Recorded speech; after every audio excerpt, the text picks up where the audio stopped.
இங்கேருந்து போகிறோம், இப்போ வெளியில் போய் பார்க்குறோம், பேருந்து நிலையங்கள் முழுக்க பதாகை. மக்கள் காசை வீணடிக்க மாட்டார். அதில் வச்சிருக்காப்புல 717 சில்லறை மதுக்கடைகளை மூடியது வெற்றி தமிழகம், வெற்றியை நோக்கி தமிழகம், அப்படி சிரிச்சுட்டு உட்கார்ந்துருக்காப்புல. இதைத்தான் அவர் வந்தாப்புல. அவர் என்னன்னா, நான் முதல்வன். செப்டம்பர் 16 குடும்ப தலைவிக்கு 1000 பூ கட்டுற ஒரு அம்மா, பாத்திரம் தைக்கிற அம்மா படத்தில் இருக்கு. நான் தினம் திரும்பி பாட்டே போவேன்ல, நான் வேற புதுச்சேரியிலேருந்துல வரணும். தினம் உள்ள தெருவில் பூரா பார்க்குறேன், நிறைய பேருந்து கிடக்கிறேன்ல, பேருந்து நிலையங்களை பார்ப்பேன். அவர் அப்படியே உட்காந்துருப்பார் ஐயா. இப்போ இவர் உட்காந்துக்கிட்டு இவர் இப்போ இருங்க வரேன். அப்புறம் சிங்கப்பெண் பெண்கள் பாதுகாப்புக்கு சிங்கப்பெண் சிறப்பு விளம்பரம் அப்படியே சிரிச்சுக்கிட்டு இருக்காப்புல.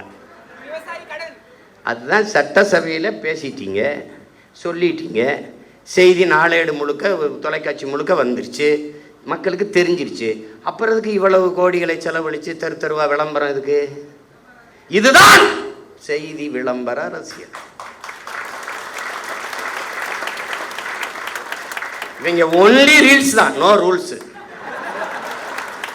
ரூல் பண்றது இல்லை, ரீல் தான். இன்னைக்கு என்ன போடலாம்? பேருந்துல போகலாம், பேருந்துல போகலாம். அதுக்கு தான் போக்குவரத்து துறைக்கு ஒரு அமைச்சர் போட்டிருக்கீல, தமிழன் விஜய் பார்த்திபன்.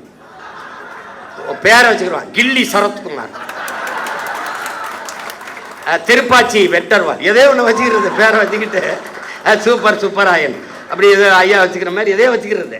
அவன் இந்த சரத்குமாருங்கிற அவன் எப்படிப்பட்ட வீரன்? அது கிள்ளி சரத்து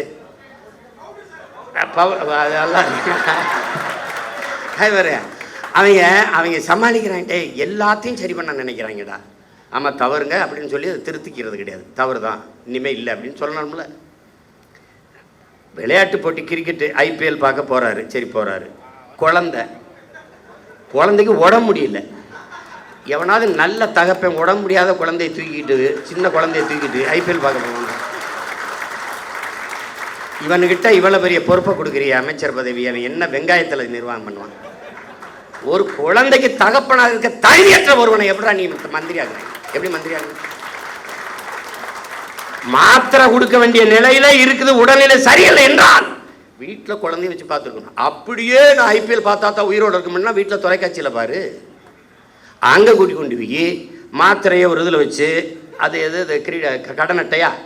கடன் அட்டையில் இப்படி நசுக்கிறாப்புல. பின்னாடி ஒரு பொம்பளை குழந்தை அழுதுக்கு, உடம்பு முடியாத குழந்தைக்கு மாத்திரை நசுக்கா, பின்னாடி ஒரு பொம்பளை சிரித்து அதை எவனா எடுத்துக்கிட்டு 500 ரூபா இதுக்கு கையில் வருது. மாத்திரை நசுக்கிறதுக்கு 500 ரூபாய்க்கு என்ன சம்மந்தம் இருக்கு? இந்த மாத்திரையை ஏன் நான் பொடியாக நசுக்கிற? தண்ணியில் போட்டு குழந்தைக்கு கொடுக்க. மாத்திரையை அப்படியே போட்டாலே கரைஞ்சிருமே, எதுக்கு நசுக்கிற? டேய், கேட்கறதுக்கு பதில் சொல்லணும். அதை விட்டு உன்னை தெரியாதா? அது தெரியுதுலடா. உங்களுக்கு முன்னாடியே 15 வருஷமா இங்கே இருக்கேன்டா, என்னை தெரியாமல் எப்படி இருக்கும்? அது கேட்குறது. அது அவர் கொடுக்குறாரு, இப்படி நசுக்கி போடுறாப்புல. இப்போ வழக்கு போட்டு சீமான் கெடுத்து விட்டாப்புல. டேய், நாட்டே கெடுத்து வச்சிருக்காடா, நாட்டே கெடுத்து வச்சிருக்கீங்க. நீங்கள் காப்பாற்ற போராடுறோம்டா. கேள்விதான்டா கேட்குறோம். உங்களுக்கு எங்களுக்கு இருக்கிற வித்தியாசம்டா. மாண்புமிகு ஜோசப் விஜய் முதல்வர் அவர்களுக்கு முன்னாடி நிற்கிற சீமானுக்கு இருக்கிற வித்தியாசம் ஒன்று தான். இவன் என்ன செய்வான்னு கேள்வி. இவன் என்ன செய்வான்னா உண்மையை சொல்லுவான். கடன் இவ்வளவு இருக்கு, வட்டியே 1 லட்சம் கோடிக்கு மேலே வருது, நம்ம இவ்வளவு சிரமம் இருக்கு, அதனால கொஞ்சம் பொறுங்க. இப்போ நான் சொல்கிறேன் பாரு, படித்து முடித்து விட்டு வேலை இல்லாத 70 லட்சம் இளைஞர் இருக்கான், கிட்டத்தட்ட 1 கோடி. இப்போ நான் என்ன செய்வேன்? பிரபாகரன் மகன் என்ன சொல்லுவேன்?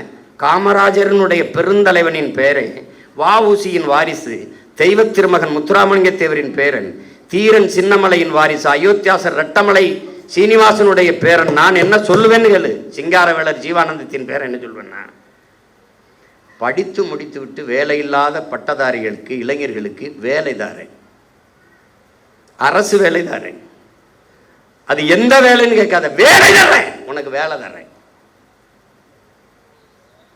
இது நான். நீங்கெல்லாம் வேலை இல்லாத இளைஞருக்கு 4000 தர்றேன். ஒரு தலைவன் என்பவன் நிலையான தீர்வை நோக்கி நகர்த்தணும்டா. அதான்டா கனவு.